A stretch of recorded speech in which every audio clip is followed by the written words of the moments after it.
খবর 24 সাথে আপনাকে স্বাগত। নতুন নতুন খবর জানার জন্য আমাদের চ্যানেলে চোখ রাখুন।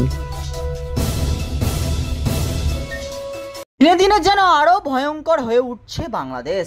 এবার এক কারখানার মালিককে খুন করে কারখানাতেই পুঁতে রাখার অভিযোগ উঠল কর্মচারীদের বিরুদ্ধে। সূত্রের খবরে ঘটনা ঘটেছে বাংলাদেশের প্রাণকেন্দ্র ঢাকায়। রাজধানীর কামরাঙ্গীর চরে নিজের কারখানার মেঝেতেই মাটি চাপা দেওয়া হয়েছিল ব্যবসায়ী ও শিল্পপতি আলমের দেহ। তা উদ্ধার হতেই রীতিমতো শোরগোল পড়ে গিয়েছে শহরে। সূত্রের খবর, প্রায় 4 দিনের বেশি সময় ধরে নিখোঁজ ছিলেন ওই শিল্পপতি। নিখোঁজ হয়েছিলেন কামরাঙ্গীর চরের হাসাননগর থেকে। খোঁজ করছিল পরিবারের লোকজন, কিন্তু দীর্ঘ সময় কেটে গেলেও খোঁজ না মেলায় কামরাঙ্গীর চর থানা পুলিশের দ্বারস্থ হয় পরিবার। তারপর থেকেই খুঁজছিল পুলিশও, কিন্তু কোথাও তার খোঁজ মেলেনি। অবশেষে এদিন মঙ্গলবার নিজের কারখানা থেকেই তার দেহ উদ্ধার হয়। পুলিশ ইতিমধ্যে এই ঘটনার সম্রাট মিরাজ হোসেন এবং মোহাম্মদ রিফাত নামে 3 ব্যক্তিকে আটক করেছিল। চলছে জিজ্ঞাসাবাদ। প্রাথমিক তদন্তে পুলিশ জানতে পেরেছে কারখানার ভেতরেই জুয়ার আসর বসিয়েছিল কর্মচারীরা। তা দেখে বাধা দেন আলম।